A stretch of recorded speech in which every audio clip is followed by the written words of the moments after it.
Boa noite a todos, sejam todos bem-vindos a mais essa reunião, promovida pelo CETRELV, aqui na Centro Espírita Terceira Revelação, Luz e Verdade, aqui em São Paulo, do nosso núcleo de estudo, NEP, de Saulo a Paulo. Nós hoje estamos realizando o nosso último encontro referente à parábola do mordomo infiel, é o último versículo, é o versículo 16, 13. É um versículo que é estudado, inclusive, no Evangelho segundo o Espiritismo, no capítulo 16, e a gente vai procurar hoje, juntos, estender um pouco mais, analisar um pouco mais o versículo. Ele é bem estruturado, bem trabalhado por Allan Kardec no capítulo 16, mas acredito que a gente pode ainda extrair mais algumas coisas. É um versículo que tem diversos comentários de Emmanuel, tem comentários de Joana de Ângeles, e por ter comentário de Emmanuel, de Joana de Ângeles, é um versículo que nos chama muita atenção. É um versículo muito atual, é um versículo que trabalha com a lei de adoração, e a lei de adoração, ela faz parte do Decálogo, e ela é praticamente a raiz do Decálogo, porque o primeiro mandamento é amarás ao Senhor teu Deus e somente a Ele amarás. Então, a lei de adoração, ela está presente ali já na primeira lei de Deus, né, do Decálogo. Então, portanto, é um versículo que é muito importante. Ele nos fala sobre apego, ele nos fala sobre a necessidade de vigiar, ele nos fala sobre o que é a verdadeira vida, qual a finalidade de recursos. Então, é um versículo com um conteúdo muito extenso, e volto a dizer, um versículo que foi ali estudado por Allan Kardec, no capítulo 16, que tem também como título Não se pode servir a Deus e a Mamon, ou seja, é algo fundamental, de fundamental importância. Antes de a gente iniciar os nossos trabalhos, eu vou pedir para que aqueles que desejarem, podem fechar os olhos, né?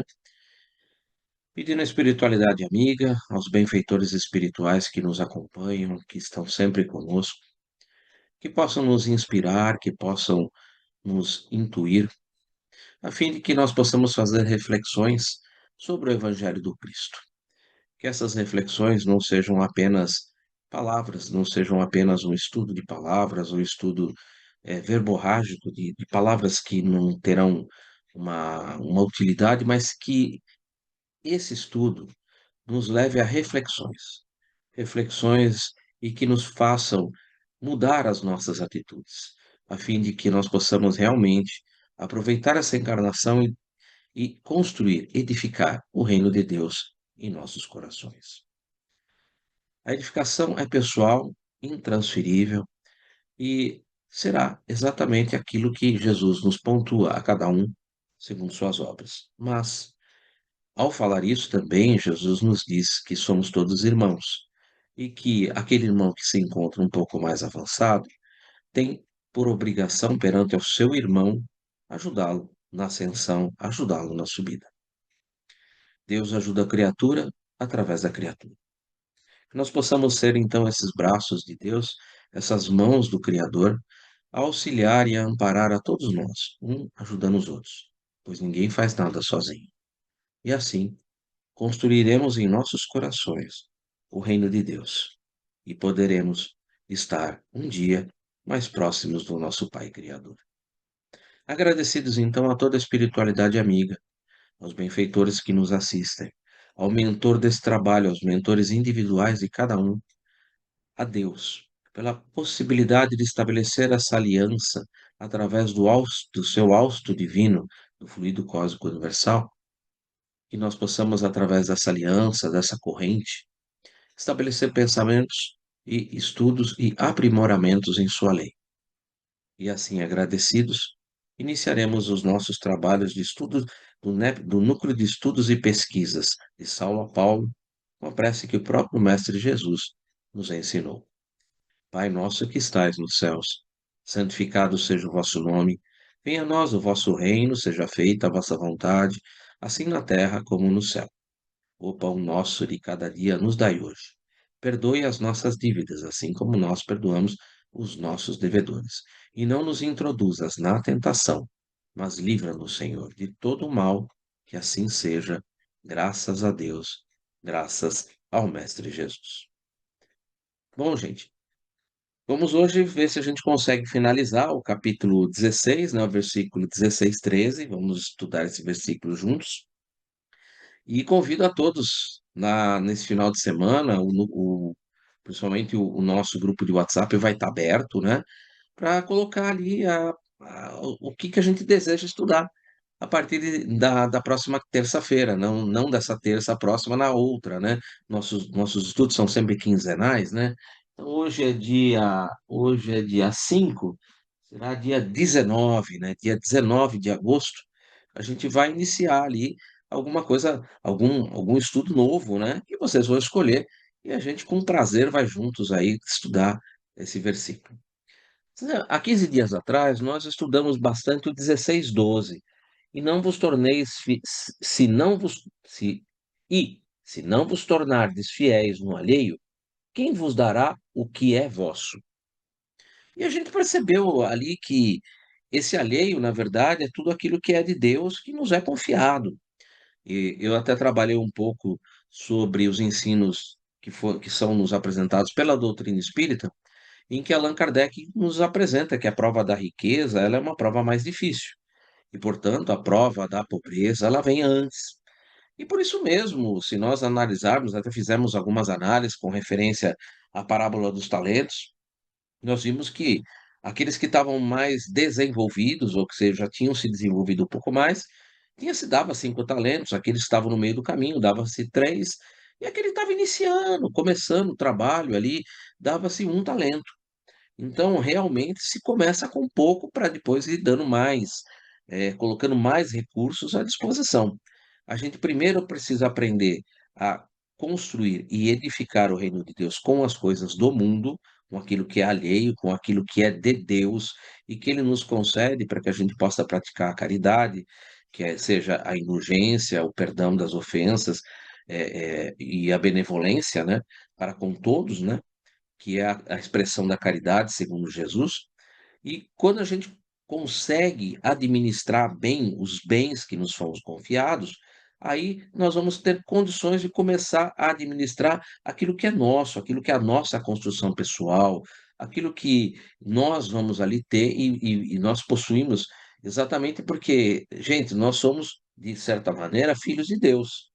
Portanto, temos todos os potenciais divinos em germe. E que à medida que eles vão sendo ali liberados a partir do nosso avanço intelectual e moral, nós vamos ter mais recursos. Esses recursos que são nossos, que estão em germe, quando eles crescem, a gente consegue multiplicar, a gente consegue levar muito mais conteúdo para as pessoas, né? O amor, a caridade, a fraternidade, o seu tempo, tudo isso são recursos que são seu, é teu esses recursos.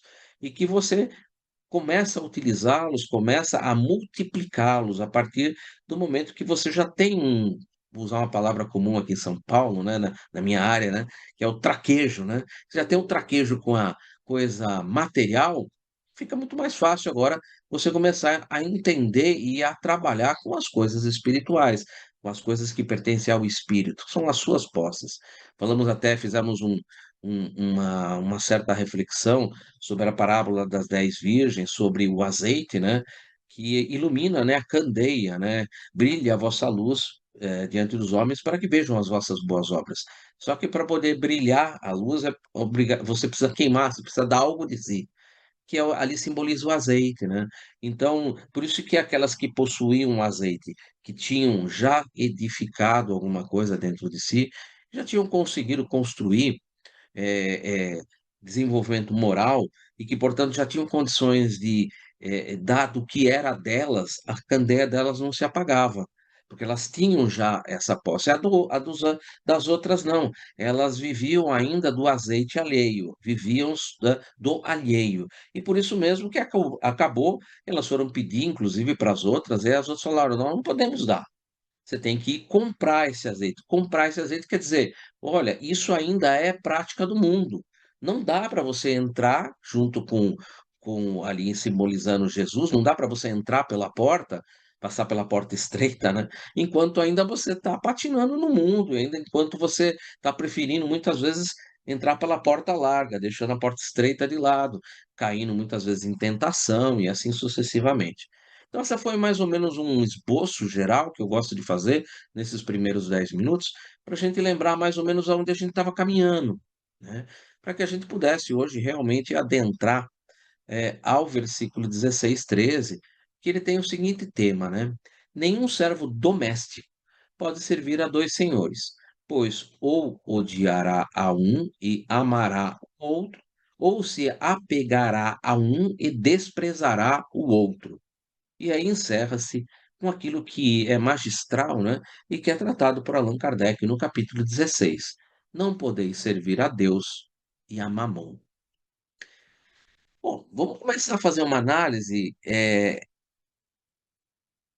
trecho a trecho desse versículo. Eu acho que a gente consegue caminhar um pouco mais se a gente começar a analisar esse versículo por trechos. A primeira parte desse versículo: nenhum servo doméstico pode servir a dois senhores. A pergunta que a gente faz direto aqui, vamos parar por aqui, que já tem uma pergunta que a gente pode fazer. Quem são esses dois senhores? Quem são esses dois senhores? O próprio versículo responde, né? Lá no final. Esses dois senhores é o Mamon, é Deus e Mamon. Alguém tem alguma dúvida sobre isso? Nós estamos trabalhando aqui com dois senhores. O que representa Deus? Alguém tem alguma ideia? E o que representa Mamon? Alguém consegue me ajudar um pouco?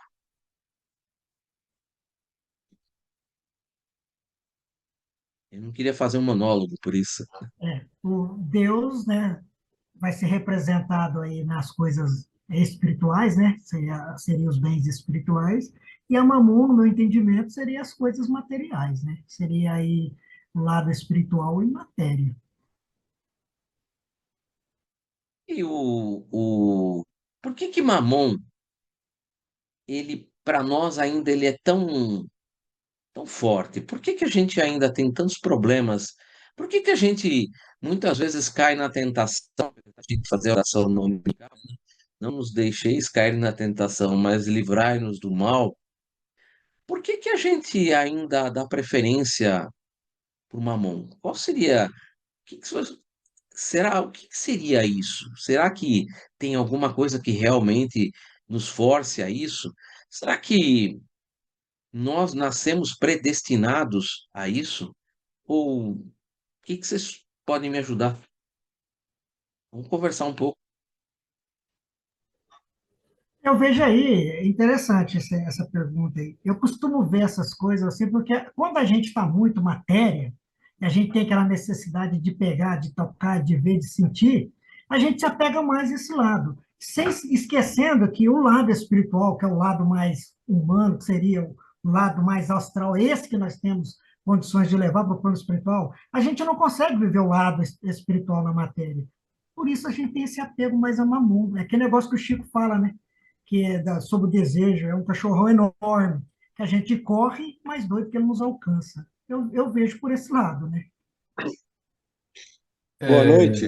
Nós temos que o imediatismo, né, as coisas mais rápidas, a sublimação, o espírito evoluir daquelas coisas é uma coisa muito demorada, muito longínqua, é muito difícil ao alcance, no meu entendimento. Então, as coisas mundanas, materiais, ela é mais imediatista. Nós somos muito imediatistas. Nós queremos as coisas para ontem.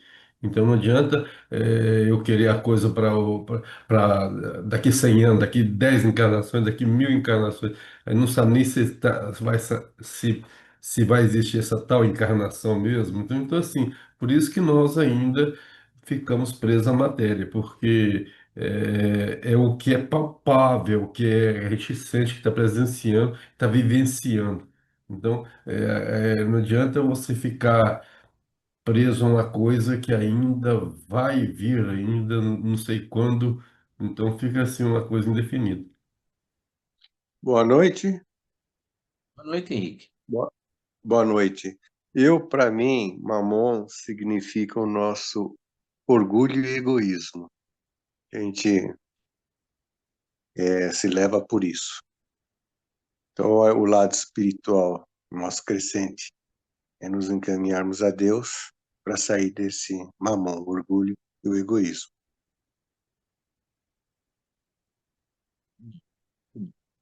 Todo mundo falou, e realmente é mais ou menos tudo isso mesmo, uma somatória de tudo isso, né? Realmente, né, a gente temos ainda um pouco, como eu vou comentar um pouco o que o Samuel disse primeiro, o problema é um pouco ainda o desenvolvimento da própria fé, o desenvolvimento da própria fé. Se nós vamos analisar o caso do próprio Pedro, que era apóstolo, ele foi de uma fé titubeante a uma fé verdadeira, mas tudo isso levou um tempo, levou um desenvolvimento. A ausência da fé, ela nos fecha um pouco as portas da esperança, porque a esperança é a filha dileta da fé. Você não tendo fé e não tendo esperança, você acaba vivendo apenas a fé material, acredita apenas naquilo que você consegue ver, naquilo que você consegue, como o próprio Samuel, e até o Roberto um pouco comentou, você acaba, como você vê lá no próprio Evangelho segundo o Espiritismo, em que você tem a fé humana, a fé divina e a fé cega. Fechamos apenas na fé humana. Você acaba muitas vezes se fixando à fé humana, porque é aquilo que você consegue ver, é aquilo que, de certa maneira, você consegue prever, é aquilo que, de certa maneira, você tem alguma certeza, mas tudo isso é muito incerto. O homem ele tem muitas dificuldades em se ver como aqui, enquanto encarnado, como um ser mortal, que tem um início, que tem um fim, quanto encarnado. Então, muito materialista, muito ainda vivendo no mundo, como citado, ele se preocupa mais em ter do que em deter. Então, ele quer ter uma vida boa, ele quer ter propriedades, que ele quer ter fama, ele quer ter dinheiro, mas ele não se preocupa em uma construção interior, porque esse interior para ele ainda não é um interior que muitas vezes é algo que ele consiga caminhar para fora, que ele consiga visualizar. Ele vive muito ainda pelas influências do próprio mundo. O mundo materialista de hoje, ele é cada vez mais tentador, cada vez mais tentador. Ele cada vez pede de nós mais tempo para que nós gastemos esse tempo, principalmente na aquisição, às vezes, de coisas que não são para nós tão necessárias, não são assim, muitas vezes é um desejo, muitas vezes você se escraviza no trabalho e acaba colocando praticamente todo o tempo da tua vida num trabalho para que você possa eventualmente comprar um carro, ou um carro melhor, ou ter uma casa melhor, ou ter uma posição melhor na sociedade, ter mais dinheiro no banco. Tem gente que pensa sobre isso, quer ter mais dinheiro no banco. Tem gente que quer, ah, não, porque eu preciso poupar mais porque eu não sei o dia de amanhã. Bom, o pão nosso de cada dia nos dai hoje, né? O dia de amanhã ele vai ser o resultado do dia de hoje, porém, a gente não pode querer apenas só guardar as coisas no celeiro, que nem fez lá o nosso irmão da parábola, né? Que queria construir celeiros maiores para guardar as suas coisas, né? Essa noite te pedirão tua alma. E o que você vai levar daqui? Então, a falta de um posicionamento mais do ser humano naquilo que é o transcendente, aquilo que realmente vai seguir com ele, a falta de fé divina, a falta dessa edificação da fé em Deus, ela realmente corrompe, ela realmente nos faz, muitas vezes, pelo orgulho, como citado pelo Henrique, pelo egoísmo, pela posse transitória que muitas vezes a pessoa pensa que é definitiva, mas ela é totalmente transitória. A gente não sabe se daqui 10 minutos a gente vai estar aqui com as coisas que são do mundo e que as coisas do mundo vão ficar no mundo. Só que às vezes a gente vive de uma palavra muito bonita para isso, né? Ilusão.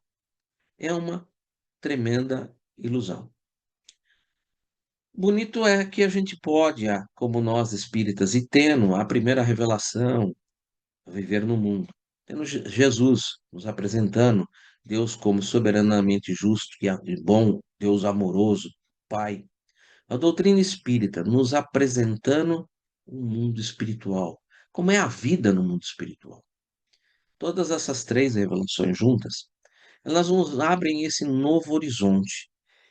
horizonte do porvir, esse horizonte que nos fortalece a nossa fé, que leva a nossa fé a trazer para o nosso íntimo a esperança de que a construção do reino de Deus nos fará sempre nos aproximar cada vez mais do nosso destino, de sermos espíritos puros e felizes.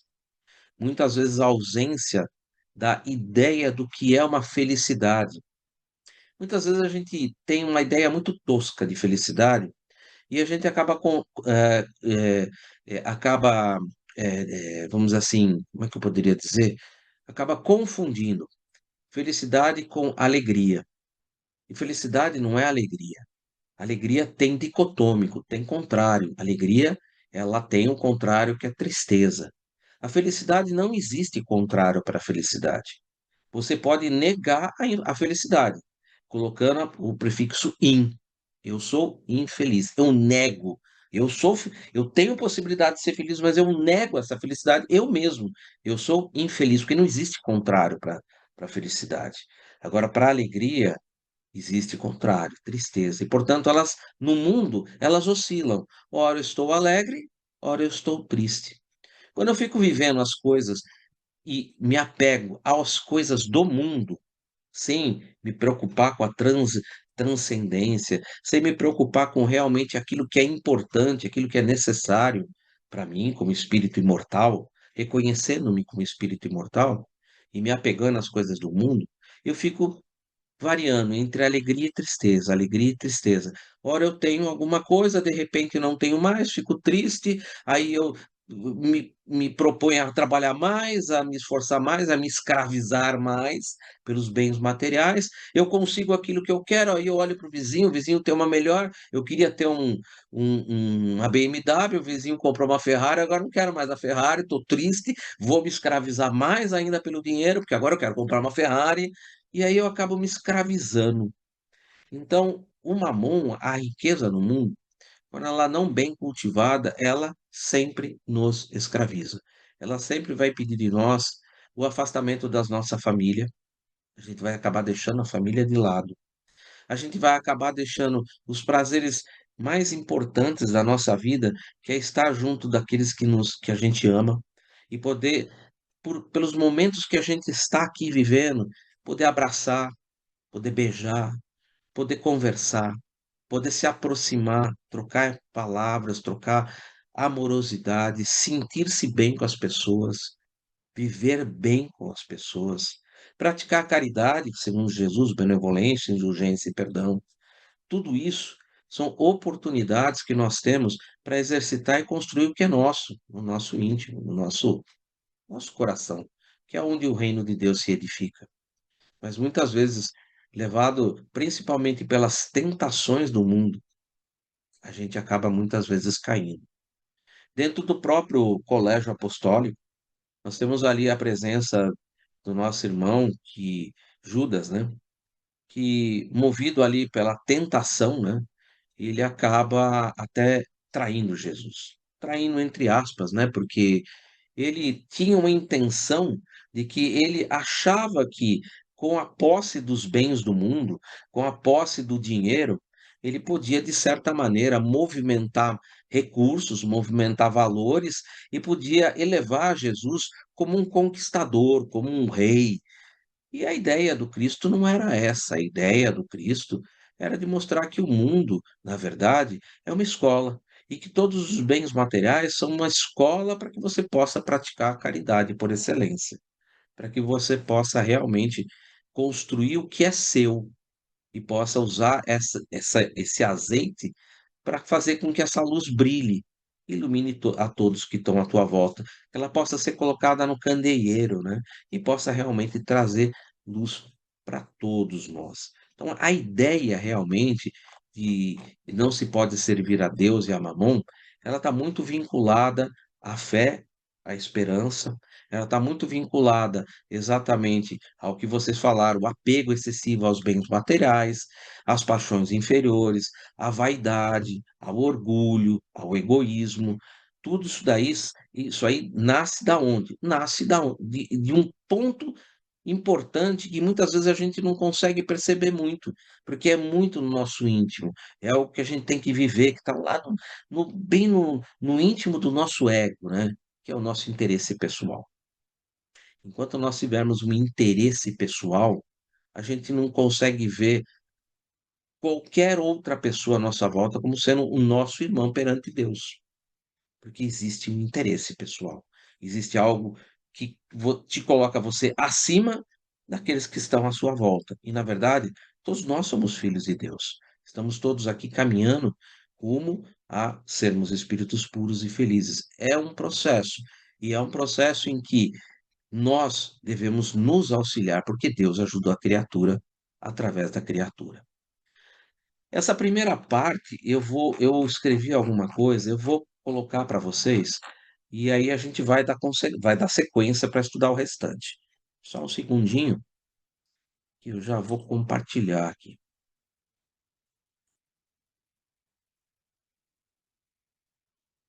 Está visível? Nenhum servo doméstico pode servir a dois senhores, pois odiará um e amará o outro, ou se apegará a um e desprezará o outro. Não podeis servir a Deus e a mamã. Vamos analisar esse versículo por partes. A primeira parte que a gente falou: nenhum servo doméstico pode servir a dois senhores. Os dois senhores, Deus, que representa o supremo bem, e o mundo material, que é representado pelo egoísmo ou o interesse pessoal. Deus, o bem, representa as leis, a moral evangélica, o amor incondicional, a caridade, a justiça, a humildade e o serviço ao próximo. Ou seja, todas aquelas virtudes elencadas no Sermão do Monte e amar ao próximo como a si mesmo. Servir a esse Senhor é buscar a evolução espiritual e a sintonia com o plano divino. Todas as vezes que a gente se vincula a desenvolver todas as virtudes elencadas lá no Sermão do Monte e que a gente se coloca em servir ao próximo como a nós mesmos, nós estamos em sintonia com o plano divino e, portanto, somos os braços e as mãos de Deus agindo no mundo. O mundo material, que é o egoísmo, que é também chamado de mamon, não se trata do mundo físico em si, mas, conforme foi falado pelo Henrique, o apego excessivo aos bens materiais, não só quanto o Henrique, mas também pelo Samuel, né? O apego aos bens materiais, às paixões inferiores, à vaidade, ao orgulho, ao egoísmo. Servir a esse senhor, entre aspas, é priorizar os interesses mesquinhos, os prazeres efêmeros, as posses transitórias, em detrimento do crescimento moral e espiritual. Deus pede desapego, amor e serviço. Afinal de contas, Deus ajuda a criatura através da criatura. E para isso é necessário desapego, amor, nos vermos como irmãos, amar ao próximo como a si mesmo, e o serviço, o servir, o servo, que sempre está disponível para o trabalho. O egoísmo exige posse, exclusividade e autoatendimento, totalmente contrário à lei do amor. Tentar conciliar ambos leva à hipocrisia, à incoerência e à infelicidade. Sugiro a leitura da passagem dos 7 ais, em que Jesus fala sobre os escribas e os fariseus, exatamente por eles tentarem conciliar essa ideia de que servir a Mamon é tão importante quanto servir a Deus, no sentido de que aquele que tem mais disposição material é aquele que está mais próximo de Deus. Se a gente for pegar, eu queria compartilhar com vocês, tem um estudioso ah, que faz comentário bíblico, que é John MacArthur. Ele faz aqui um comentário sobre esse versículo, que é bem interessante para a gente ter uma ideia do como era na época, né? Quando ele coloca assim, no versículo 16:13, você não pode servir a Deus e a Mamon. E aí ele coloca o seguinte: em algumas versões em grego, dinheiro aparece como mamon. Muitos fariseus ensinavam que a devoção ao dinheiro e a devoção a Deus eram perfeitamente compatíveis. Isso andava de mãos dadas com a noção comum de que a riqueza terrena significava bênção divina. As pessoas ricas eram, portanto, consideradas favoritas de Deus. Embora não condenasse a riqueza propriamente dita, Cristo condenava o amor às riquezas e a devoção ao dinheiro. Sobre o amor do dinheiro, ele pede para a gente dar uma olhada nas notas de Timóteo, lá no capítulo 6, versículos 9, 10, 17 e 19. Então, essa era a ideia da época, né? Então, se tinha uma ideia, e Jesus, ele não veio destruir a lei, como ele mesmo disse, mas veio dar-lhe o seu entendimento. Então, essa realmente é uma passagem muito importante e que mostra ali como as coisas naquele tempo eram um pouco distorcidas pelos próprios fariseus. Essa ideia era uma distorção da lei imposta pelos fariseus, que ali eram os doutores da lei daquela época. Então Jesus ele vem exatamente trazer esse contraponto. E por isso mesmo, essa passagem, como eu falei, ela tem um vínculo muito direto com os 7 Ais, em que Jesus faz condenação a todas essas práticas que, de certa maneira, distorcem as virtudes que são elencadas lá no Sermão do Monte. Por isso, lá no Sermão do Monte, você tem 7 virtudes num degrau ascensional, e você tem depois, um pouco mais adiante, 7 Ais, que falam de cada uma das virtudes distorcidas pelos ensinos que ali eram expressados pelos fariseus. Como Jesus mesmo disse, né? Os fariseus sentaram na cadeira de Moisés e ele falava: fazei tudo o que eles falam para vocês, mas não da maneira que dizem, porque falam uma coisa, mas dizem uma coisa, mas fazem outra. Ou seja, a lei de Moisés, ela falava especificamente do que Jesus veio ali relembrar, veio dar o entendimento. Mas os fariseus, de certa maneira, tinham distorcido isso. Por isso mesmo, ao tempo de Jesus, existia uma outra classe que era chamada de saduceus.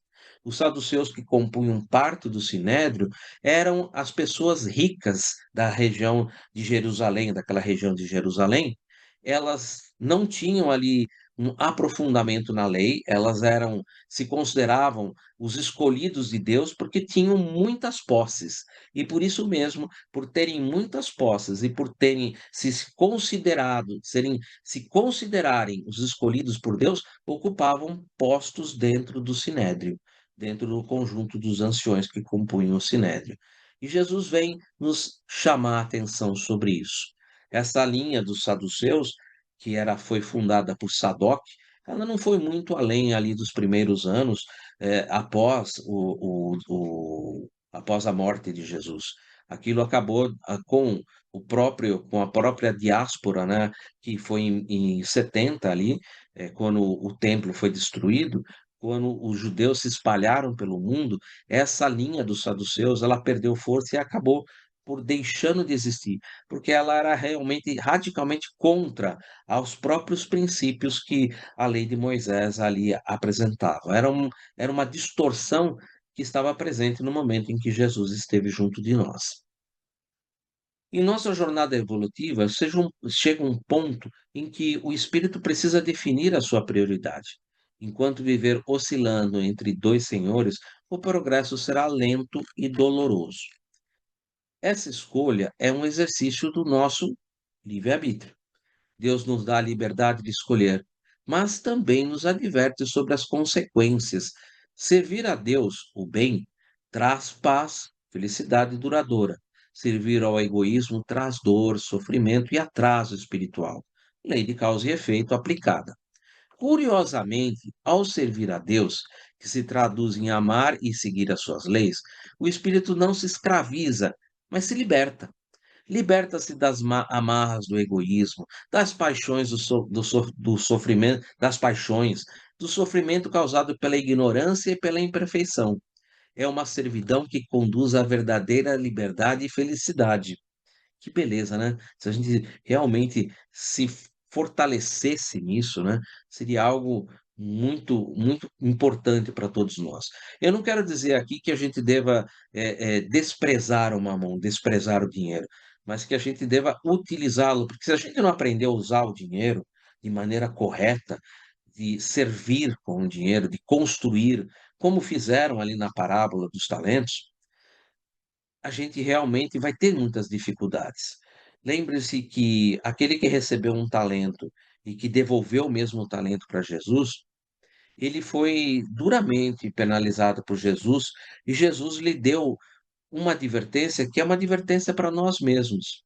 Se nós temos dificuldade, às vezes, para administrar daquilo que nos é o excesso, ou que nós imaginamos que aquilo é muito importante para nós e que nós não podemos abrir mão daquilo, porque nós ainda temos um certo apego por aquilo, que nós façamos aquilo pelo menos que Jesus disse àquele que tinha um talento. Pegue e dê ao banco, dê aos banqueiros.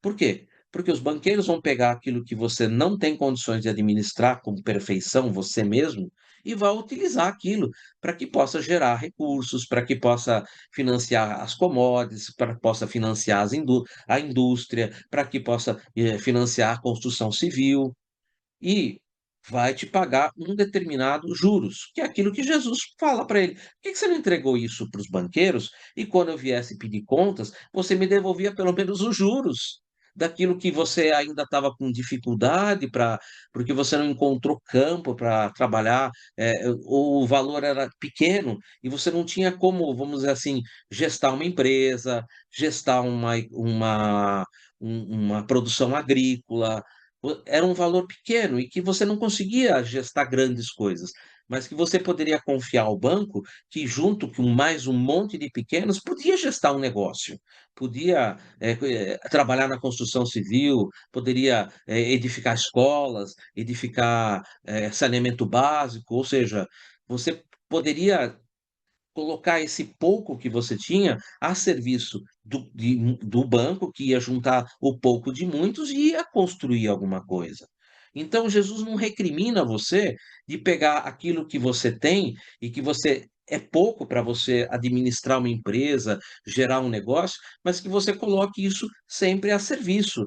Não fique com isso que nem fez lá o nosso irmão: "Vou construir um celeiro e enfiar tudo no celeiro, ou guardar tudo embaixo da cama, ou fazer um buraco e enterrar no chão. Nécio, essa noite vão te pedir tua alma. E o que fizeste com aquilo que você tinha na tua mão?" Então precisa tomar muito cuidado com isso, porque às vezes a gente fica nessa ilusão meio tosca de que não, o dinheiro é ruim. Não, o dinheiro é perfeito. Se a gente não aprender a mexer com ele, como é que a gente vai querer aprender a mexer com os bens espirituais? A gente precisa mexer com ele. E se a gente tem dificuldade porque é pouco, não tem muita coisa, não dá para fazer grandes coisas, que pelo menos coloque isso numa instituição que possa gestar coisas maiores, que é o que Jesus pede ali na parábola dos talentos. Vejam, há 2000 anos atrás, Jesus já dava uma lição de economia dos dias de hoje. Para gente que tem pouco, ora, não dá para fazer muita coisa com o pouco que eu tenho, tudo bem, eu vou pelo menos colocar isso dentro de uma instituição financeira, vou colocar numa aplicação que vai pegar esse dinheiro e vai utilizar para fazer alguma juntar com muito mais, e com esse montante muito maior vai fazer muito mais coisa, e vai me pagar um determinado juros por isso. E aí quando eu tiver condições, tiver um valor mais elevado, eu mesmo vou começar. Agora não preciso mais do banco, eu mesmo agora vou gestar, vou criar uma empresa, vou dar empregos, vou, plantar uma fazenda, vou edificar alguma coisa com isso, gerando emprego, gerando, prosperidade para muita gente que está à nossa volta. Então essa é a ideia, né, a gente não pode simplesmente ignorar Mamon. Mamon é importante, mas ele precisa ser tratado sem apego, ele precisa ser tratado dignamente, como merece realmente ser tratado o mamão, como um recurso que é de Deus confiado para que você possa distribuir felicidade, para que você possa gerar felicidade, para que você possa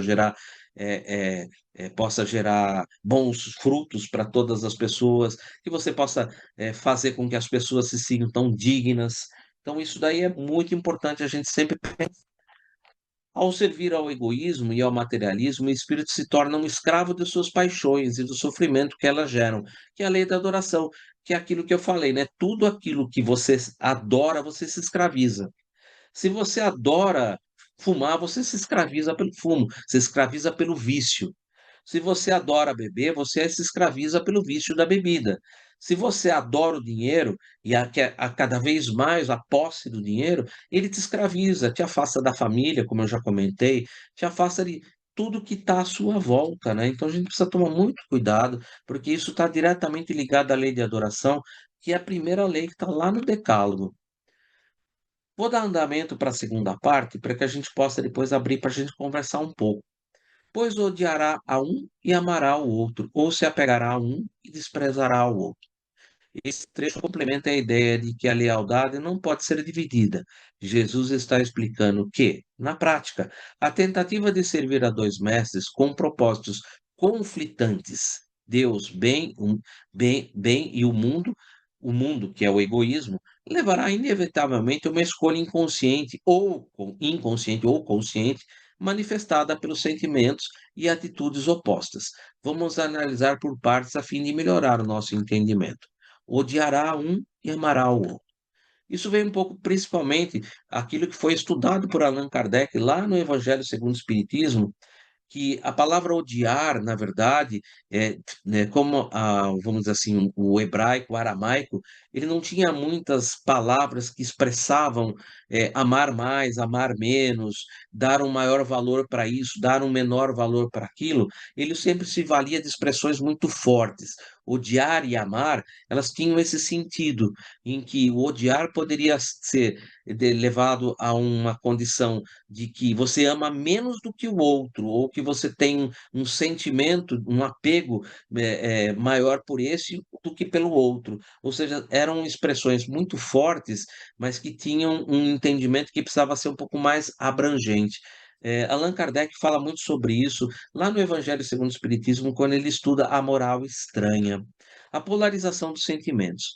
O odiará aqui não deve ser interpretado como um ódio ativo e consciente no sentido vulgar de ódio como nós temos hoje em dia, mas uma aversão, uma negligência ou repulsa pelo que representa o caminho oposto àquele que se escolheu priorizar. É o caminho da porta larga. Você realmente desejou priorizar os bens do mundo.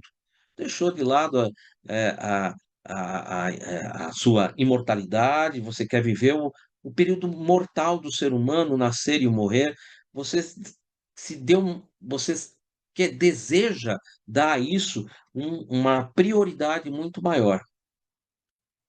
Se o espírito ama o mundo material e o egoísmo apega-se a ele, naturalmente desenvolverá uma aversão ou ódio, no sentido de não querer, de rejeitar o caminho de Deus que nos pede o sacrifício pessoal, a renúncia, certos prazeres imediatos, a disciplina moral, a caridade que exige esforço, que seriam representados pela porta estreita. E que é aquilo que normalmente, quando o sujeito entra na doutrina espírita e que ele começa a perceber que a doutrina fala para ele exatamente sobre sacrifício pessoal, renúncia a certos prazeres, a disciplina da moral, a caridade, que exige um esforço para mudar velhos hábitos lá do passado, a pessoa fala: opa, esse negócio é complicado e acaba normalmente caindo na tentação, né? A gente cansa de ver quando as pessoas começam a despertar para a necessidade real de dar valor àquilo que é importante, aquilo que edifica dentro da gente, e acaba dando mais prioridade para as coisas do mundo, vivendo e deixando que o mundo consuma, porque como eu disse no início, né? O mundo hoje cada vez mais consome as nossas horas de vida, pedindo de nós cada vez muito mais coisas pelo mundo material, nos afastando de nós, do nosso íntimo, nos afastando da nossa transcendência, nos deixando seduzido pelas coisas do mundo e deixando que a gente acabe nos entregando as 24 horas do dia apenas para viver as coisas do mundo, deixando de lado toda a nossa transcendência, toda as nossas conquistas pessoais que vão realmente edificar alguma coisa quando a gente realmente sair dessa prova. Nós estamos num planeta de provas e expiações, quando nós deixarmos essa escola e levarmos e chegarmos na vida verdadeira, na vida real, e a gente possa analisar, não, realmente eu consegui utilizar os bens do mundo e eu consegui utilizar de maneira justa, eu consegui criar coisas boas, eu consegui edificar coisas que trouxeram amor, que trouxeram paz, que trouxeram entendimento, eu consegui realmente construir alguma coisa. Feliz é aquele que todos os dias encontra pelo menos um espacinho nas 24 horas do dia para refletir um pouco sobre o que é a verdadeira vida e é o que é que você está fazendo aqui nesse mundo. É o que eu penso. Essa polarização de sentimentos é um reflexo do conflito interno que eu acabei de mostrar. A consciência que a voz de Deus no indivíduo aponta para o bem, mas as paixões inferiores puxam para o lado oposto. E hoje em dia elas são muito fortes. Essa luta interna pode gerar angústia, insatisfação e infelicidade, pois o espírito não encontra paz na sua incoerência. Ou se apegará a um e desprezará o outro. A escolha da prioridade. Pegar-se. É um, a um significa tornar-se escravo dele. Se o espírito se apega às riquezas materiais, à fama, ao poder ou às paixões, ele se torna dependente dela, ele se torna viciado. E a sua felicidade passa a ser condicionada a esses elementos transitórios. Ele pode até deixar a família de lado por esses elementos que são transitórios. Consequentemente, ele desprezará, menosprezará, dá pouca importância o que é verdadeiramente essencial, que é o eterno. Os valores morais, o crescimento espiritual, a caridade, a paz de consciência. A busca incessante pelo material faz com que o espiritual pareça sem valor e até um estorvo. É verdade, gente. Quantas vezes a gente percebe que a pessoa ela vai se seduzindo, se deixando seduzir pelo mundo, e uma reunião como essa, para ela, depois de 30, 40 minutos, ela começa a ficar estorvada. Ela começa a lembrar das coisas que ela precisa fazer, que são coisas do mundo, deixando de lado aquelas reflexões que são tão importantes, né? Que a gente poderia fazer assim, né? Será que durante todo o dia de hoje, realmente eu usei os bens do mundo de uma maneira eficaz? Ou será que eu muitas vezes caí para o egoísmo, para o orgulho, alimentei falsas expectativas, trabalhei excessivamente apenas pelo bem material, pela vida mundana, não liguei para minha esposa, não perguntei se meu filho estava bem, saí de casa, não dei nem bom dia para minha filha. Passei pelo porteiro do edifício, não dei nem bom dia, porque estava tão preocupado com as coisas do mundo, o que eu precisava fazer, o que eu precisava comprar, o que eu precisava vender, o que eu precisava atender, que eu esqueci de valorizar as pessoas que estavam à minha volta, que são os meus amigos. Como a própria parábola nos ensina, né? Granjeai amigos com as riquezas da injustiça.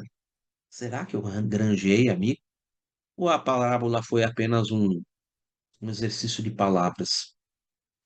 Algo para a gente pensar, né? O mundo material é uma escola, mas suas ilusões podem cegar o espírito para as realidades maiores. Quem se apega às sombras, às ilusões materiais, despreza a luz, que é a verdade espiritual. Não poder servir a Deus e a Mamon. Essa parte do versículo é trabalhada de maneira magistral pelo codificador no capítulo 16 do Evangelho segundo o Espiritismo. Não se pode servir a Deus e a Mamon. Recomendamos a sua leitura e a reflexão. Eu não vou fazer essa leitura. Eu recomendo fortemente, fortemente os itens 12 e 13 deste capítulo. Se Você lê o que Kardec fala ali, não, ali é Instruções dos Espíritos. O que tem nas Instruções dos Espíritos, nos itens 12 e 13, você vai ver que tudo que eu falei aqui saiu dali. Como reflexão final, e eu vou finalizar aqui, aí eu vou abrir para a gente conversar um pouco, que eu quero escutar o que vocês acharam disso, eu quero ouvir o que vocês pensaram de tudo que eu falei. Eu vou ler um dos comentários, e não se pode servir a Deus e a Mamon. Não vou pegar nada de Emmanuel, porque vocês estão carecas de ouvir Emmanuel, vocês vão encontrar Emmanuel facilmente na internet, então eu vou pegar Joana de Ângeles. Eu adoro Joana de Ângeles. Joana de Ângeles, ela tem uma linguagem muito bonita e ela é muito pontual no que ela fala. E ela faz um comentário sobre não se pode servir a Deus e a Mamon com o título Convite à Decisão. Vamos nos decidir? Você vai servir a Deus ou vai servir a Mamon? Convite à decisão. A página do livro é essa, né? Convites da Vida, pelo espírito de Joana de Ângeles. O capítulo é o 10, o título é Convite à Decisão, e ela comenta Lucas 16, 13, nenhum servo pode servir a dois senhores. Será possível o consórcio da espiritualidade com as ambições mundanas? Será que é possível isso? O consórcio da espiritualidade com as ambições humanas, mundanas? Será crível amar as estrelas e demorar-se aqui no charco, afundado chafrundado na lama, na vida material? Que o charco representa a vida material. Pode-se estudar o bem e cultivar a ilusão do mundo? Permite-se o concurso da saúde no organismo debilitado? Se mata de trabalhar, a gente está cansado de ouvir essa expressão. A gente se mata de trabalhar pelas coisas do mundo, em vez de que a gente poderia, como eu disse, pensamento meu, reserve pelo menos uma hora do teu dia para ler uma reflexão, para estudar o que você fez durante o dia, para ver se você tomou boas atitudes, para ver se você amanhã, se Deus te permitir que no dia de manhã você esteja aqui, se você pode ali fazer algo melhor do que você fez no dia anterior, que você caiu na tentação, mas que amanhã, quem sabe, eu consiga vencer essa tentação. É factível a dedicação à caridade e ao comércio, e o comércio com a rebeldia? Dá para fazer, né? Disse Jesus, com propriedade inalterável, não se serve bem a dois senhores.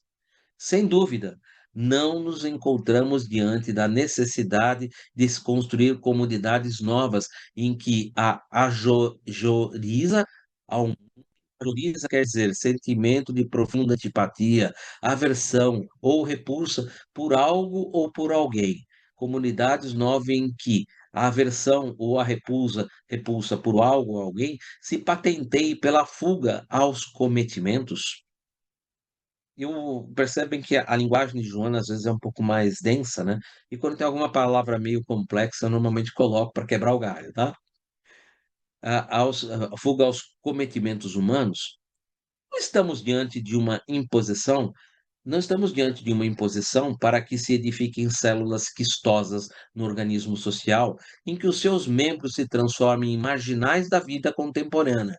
Desejamos aclarar quanto à necessidade de que aquele que se encontra à rota luminosa da verdade, por um princípio de coerência natural, não se deve permitir cair em engodos, não se deve permitir ser levado, ser fisgado pelo anzol, né? Cair na tentação, né?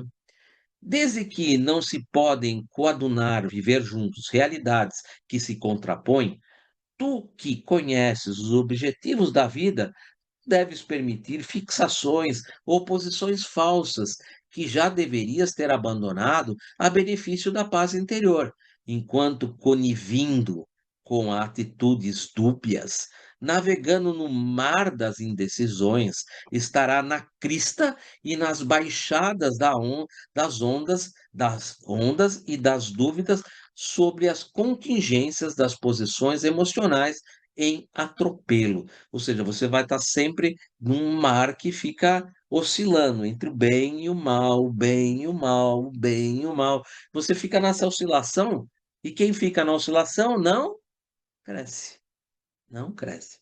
O convívio do Cristo tem sido sempre imperioso, o convite do Cristo tem sido sempre imperioso. Tomando-se da charrua, não se deve olhar para trás.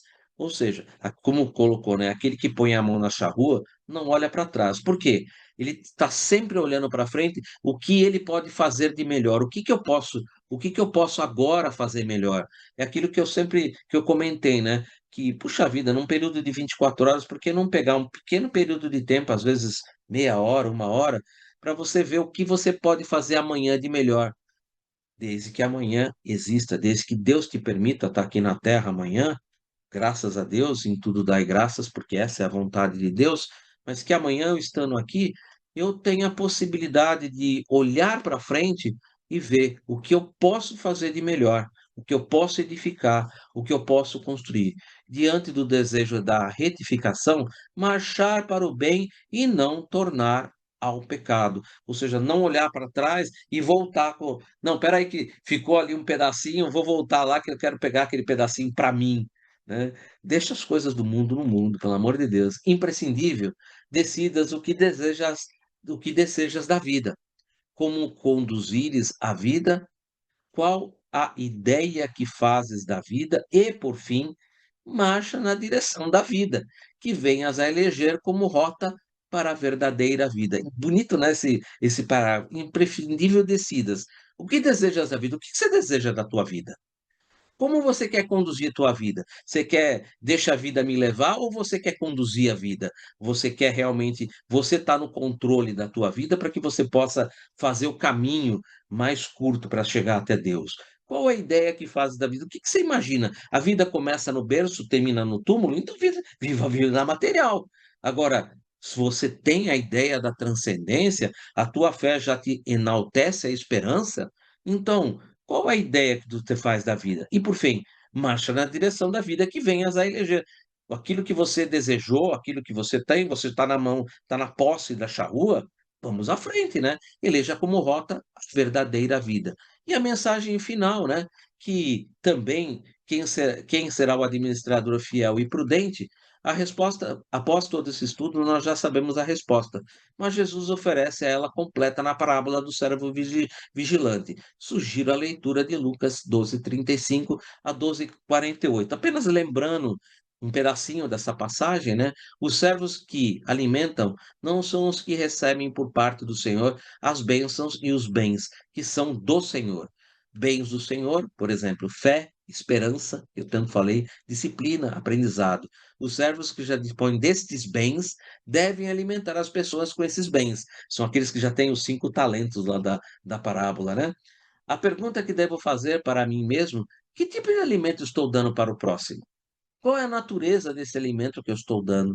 Estamos alimentando o próximo com alimentos espirituais, intelectuais e emocionais? Fica aqui a reflexão. Com isso, eu vou fechar o share e agora eu vou querer ouvir vocês. Temos aí um período ainda de pelo menos mais uns 10 minutos em que eu quero ouvir o que que vocês tiram de tudo isso e o que vocês querem trazer para a gente colocar um pouco mais de entendimento em tudo isso daí. Eu acho essa passagem muito bonita. Volto a convidar, leiam o capítulo 16, os itens 12 e 13 do Evangelho segundo o Espiritismo. Tudo que eu falei aqui está ali edificado nessas duas mensagens que estão ali no capítulo, nos itens 12 e 13 do capítulo 16, que é das instruções dos Espíritos. Obrigado, gente. E aí? Vamos lá. Eu, eu até li esse capítulo, né? Eu achei interessante que está lá, o Pascal, né, que faz o comentário. Eu achei interessante que ela vai falar sobre a verdadeira propriedade. Eu tirei dois trechos que eu achei muito importante. Um dos trechos fala assim, ó, o homem só possui em plena propriedade aquilo que lhe é dado levar deste mundo, do que encontra ao chegar e deixar ao partir. Ele goza enquanto aqui permanece, porém, como é forçado a abandonar tudo isso, não tem da sua riqueza a posse real, mas simplesmente o usufruto.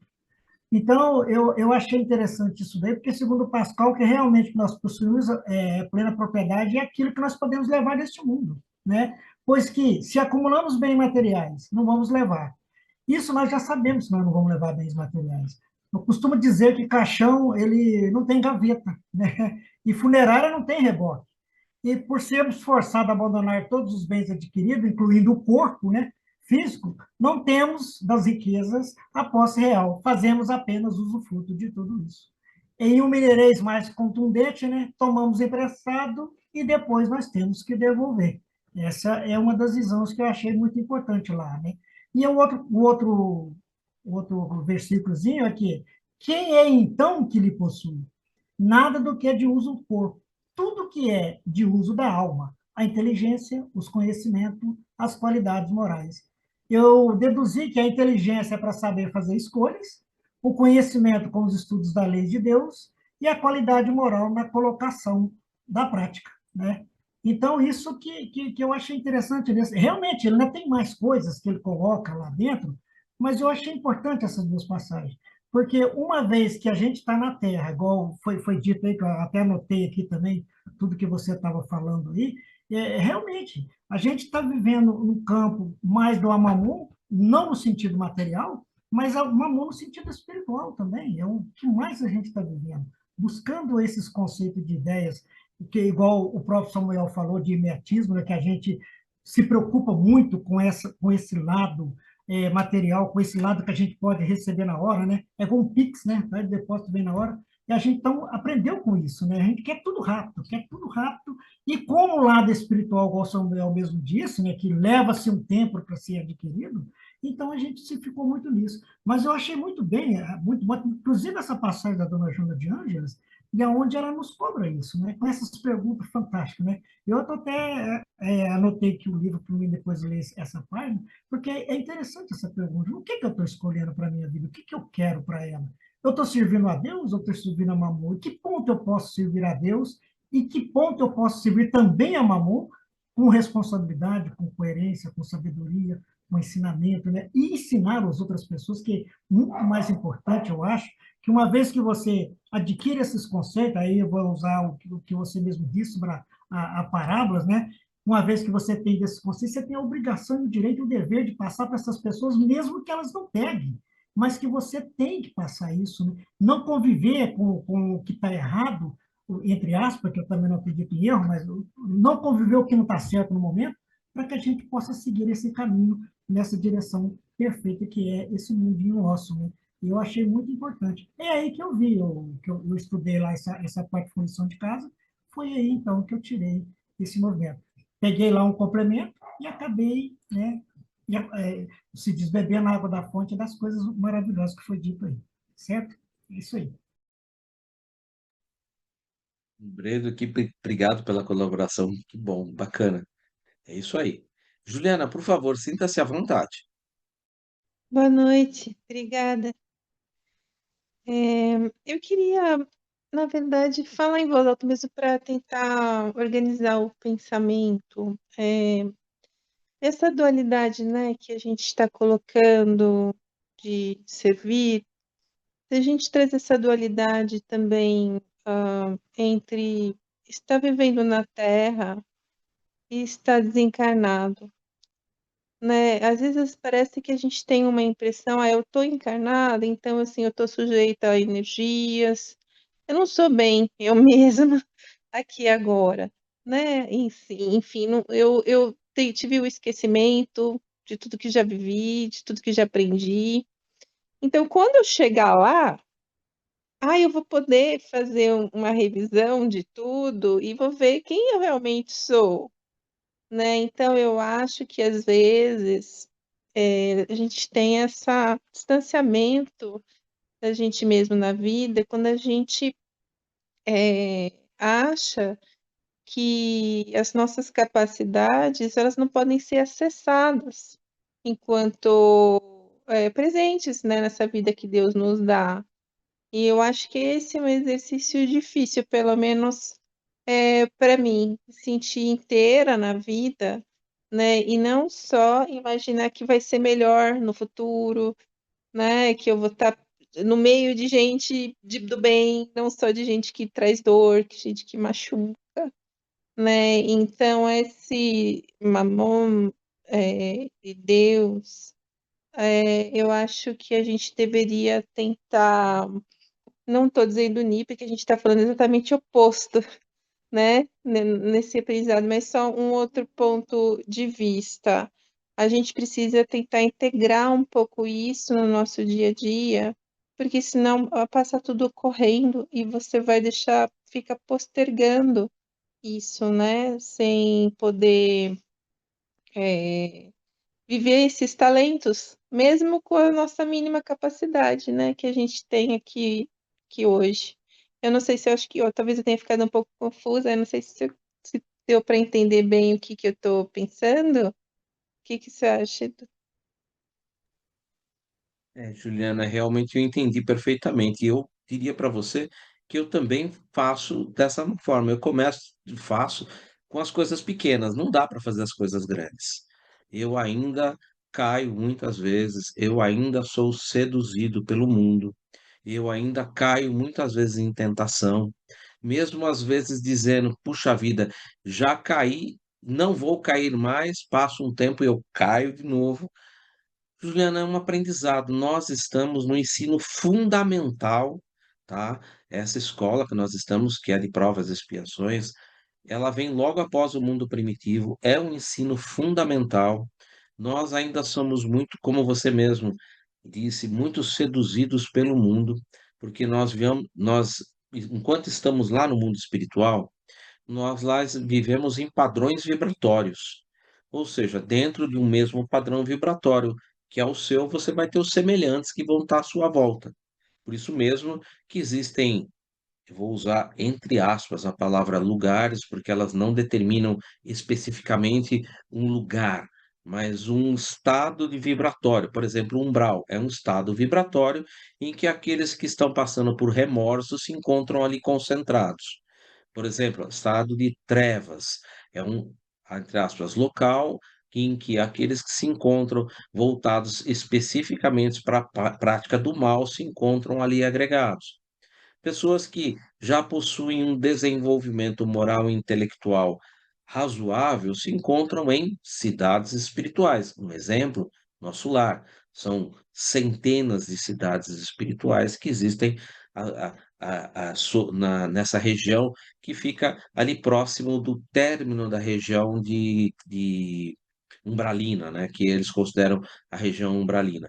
Lembrando que essas cidades espirituais, elas ainda se encontram dentro dessa região umbralina mais elevada. Mas nós nos reunimos ali por simpatias, nos reunimos ali porque temos um padrão vibratório muito próximo. E por isso, nós ali, como você mesmo disse, nós ali no mundo espiritual, nos encontramos nesse conjunto e estamos um pouco afastados desses que se encontram na região de trevas, desses que se encontram na região mais densa do umbral, desses que caminham aqui entre nós, apegados ao mundo que é a região da crosta, onde nós habitamos.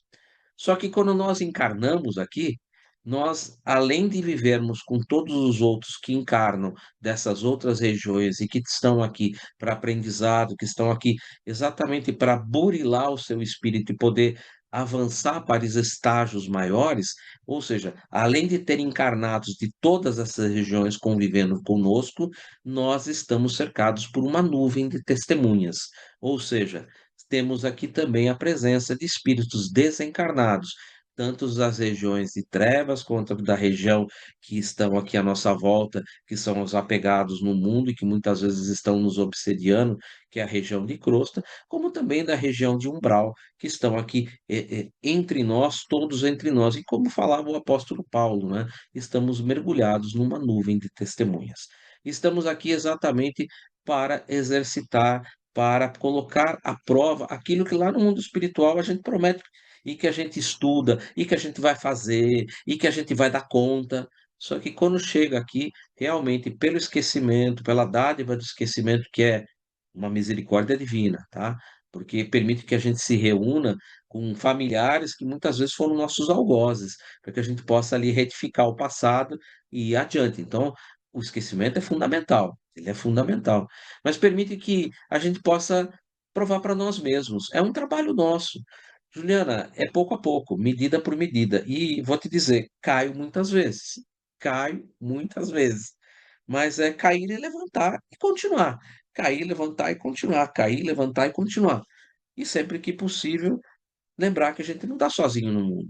Tem muitas pessoas que estão à nossa volta, e essas pessoas que estão à nossa volta, que a gente possa sempre ter com elas um momento para a gente fazer reflexões. Gostei muito do que você trouxe, eu acho bem importante que a gente não pode viver de ilusão, não. Não é fácil, a porta estreita não é fácil de passar, não. É algo que a gente tem que edificar e é pouco a pouco. E sempre que a gente vencer, valorize aquele, mesmo que seja uma pedrinha pequenininha que você tirou, valoriza, porque é uma vitória. É uma vitória. Eu venci. Eu consegui passar por essa pedrinha. Valorize isso. Valorize que isso é importante. Dê valor para todas as vitórias de todos os dias. Obrigado pelo teu comentário, foi muito legal. Eu que E agradeço. aí, gente? Quem quer colocar mais alguma coisa? Samuel, tão caladinho. O Henrique, que Nada. começou no início, não quer colocar mais alguma coisa? Por favor, Samuel. Estou muito gripado. Essa parábola, eu acho que esse foi o nono encontro nosso, né, uma única parábola, tem muitas virtudes nelas, né, contidas, que são os atributos de Deus, e que nós, nesse mundo de prova e expiação, de atributos de Deus, nós temos na dica de nada, compreensão e entendimento de nada. Mas nesse que você colocou aí, nesse trabalho que nós trabalhamos hoje, nesse versículo, nessa perícope desse versículo, trabalhou com um atributo de Deus que é a fé, né? Do acreditar e a certeza.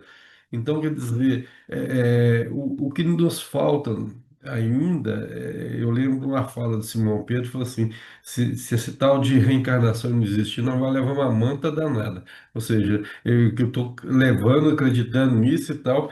Então, assim, nós precisamos dessa certeza. E a maioria do povo aí que não tem a fé, que dedica a mamon, fica. É por isso que esse mundo fica estagnado, a energia do mundo fica estagnada esse mundo de prova e expiação. Ou seja, ainda não há essa crença real na espiritualidade, na evolução do espírito, na imortalidade da alma, essas coisas que a gente precisava ter assim, bem enfatizado.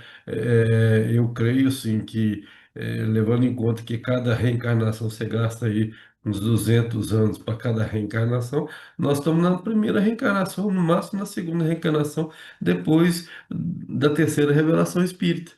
Então, ou seja, nós estamos bem na escola, no ensino fundamental, não. Eu estou achando que eu estou no pré-primário ainda.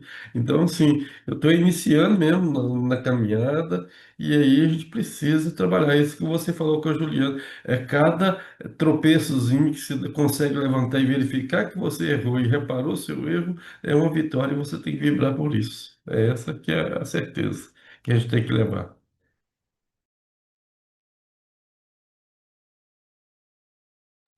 Muito bom, é isso aí. É cair e levantar, mas nunca esquecer de valorizar aquilo que você já deu conta. É bom isso para você, porque você precisa edificar, porque isso enaltece a esperança, faz com que você tenha mais esperança. Não, se eu conseguir tirar essa pedrinha, eu vou conseguir tirar a próxima, vou tirar uma outra, vou tirar outra. Isso é importante. Nossa, Samuel, é fantástico. É isso aí. Henrique, por favor. Então, eu sinto assim, entre esse equilíbrio que a gente tem que ter entre o espiritual e o material, o que nos é lícito a pedir a Deus? Eu entendo que assim, nós temos uma vida digna, né? Pedir a Deus, ó, que eu possa ter uma vida digna, né? E passou daí, já é um supérfluo, né? No sentido de que a gente já não precisa mais tanto para sobreviver. E aí é passar a atuar mais no lado espiritual, né? É, mas eu me sinto às vezes assim como uma mula manca, assim, que vai do jeito que está indo para aí. E vou indo. Eu sei que eu estou errando muito, estou caindo, mas estou indo. Eu me sinto muito assim às vezes. Olha, Henrique, você não está sozinho nessa jornada, te garanto. Eu também, mas eu sempre digo para mim o seguinte, né, que eu ainda enxergo muito pouco do mundo. Então eu confio que Deus e Jesus estão no comando. Então eu vou Pois é. seguindo a vida, mas eu não vou deixar que a vida me leve. Eu vou Exato. analisar o que a vida está me proporcionando e fazer escolhas, mas fazer escolhas conscientes, fazer escolhas que realmente produzam alguma coisa, que não sejam algo extremamente egoísta, extremamente apegada, porque meu pai voltou à pátria espiritual na sexta-feira agora, Sim, e eu tenho, pelo menos como uma consciência, de que enquanto ele esteve aqui, tudo que eu pude oferecer de mim para ajudá-lo, eu fiz. Por isso, eu chorei bastante com a morte dele, porque a gente sempre tem muito apego pelas pessoas, e é natural. Eu tenho apego por ele, então eu realmente chorei muito por isso. Mas eu tenho minha consciência tranquila. Eu tenho minha consciência de que em todas as oportunidades em que eu pude ajudá-lo, em que eu pude estar ali ao lado dele, em que eu pude oferecer um pouco do meu tempo, do meu carinho, do meu amor, do meu afeto, eu fiz. Então, minha consciência me deixa completamente tranquilo. E por isso, passaram-se poucos dias, mas eu estou tranquilo. Eu estou tranquilo porque eu tenho crença, eu acredito na imortalidade da alma. Um dia eu vou me encontrar com ele, porque eu também vou embora, eu não sou desse mundo. Eu vou me encontrar com ele e aí a gente vai juntos avaliar aquilo que, quando nós ali, ele, quando escreveu, fez o seu projeto reencarnatório, lá no mundo espiritual, antes mesmo dele nascer, em que ele falou para mim lá no mundo espiritual: eu vou ter você como filho e a gente vai juntos tentar crescer. Quando a gente retornar, quando eu retornar, eu vou poder olhar para ele e perguntar: e aí, dentro do projeto encarnatório que você fez e dentro do projeto encarnatório que eu desenhei para mim, o que que a gente fez de bom? Onde é que a gente conseguiu crescer? Onde a gente conseguiu, onde a gente ainda teve algumas dificuldades? O que que a gente vai, o que que a gente precisa planejar? Qual vai ser o nosso novo planejamento reencarnatório? E quem sabe a gente troca de posição. Eu venho primeiro e você vem como meu filho e a gente continua crescendo juntos.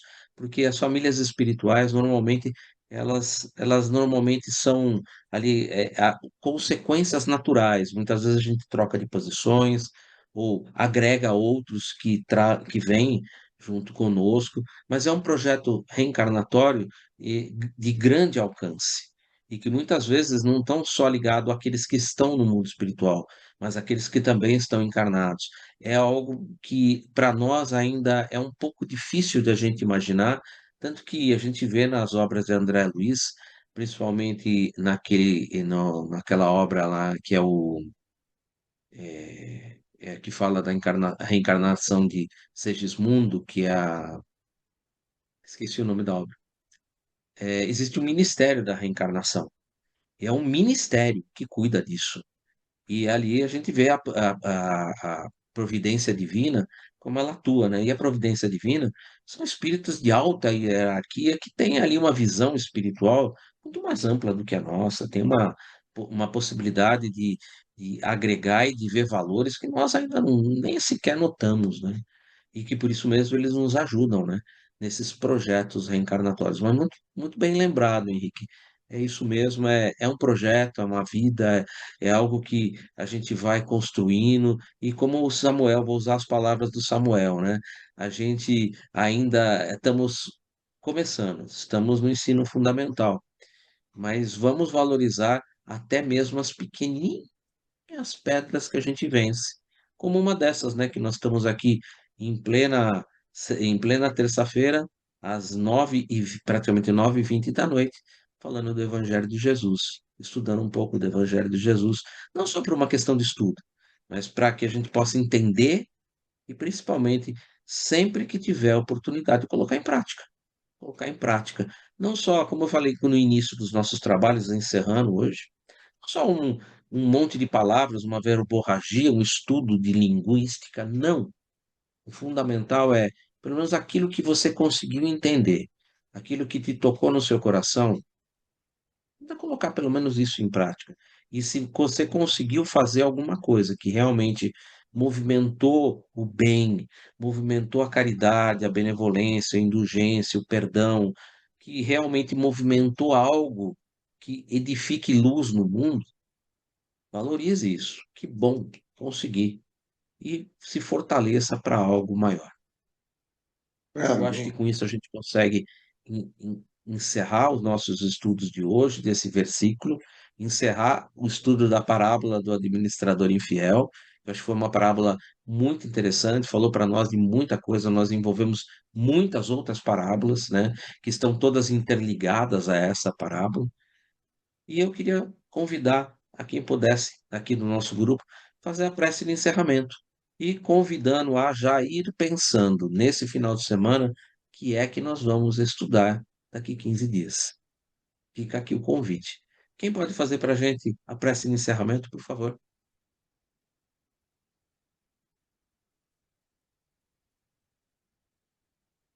Eu faço, né? Certo?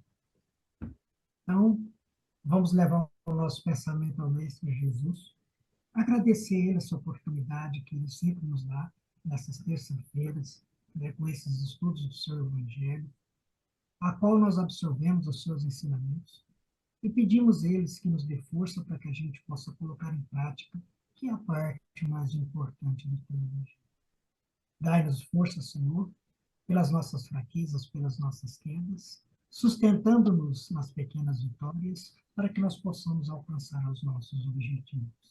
Agradecemos a vós pela oportunidade de estarmos presentes, ainda encarnado na matéria, com a possibilidade de buscar cada vez mais essa luz a qual nos foi prometido. Que a sua bênção se estenda sobre o mundo e que esteja presente sempre em nossos corações, para que nós sejamos dignos das promessas que fizeste a todos nós. E assim encerramos, então, os estudos da noite de hoje. Obrigado, Pai. Assim seja.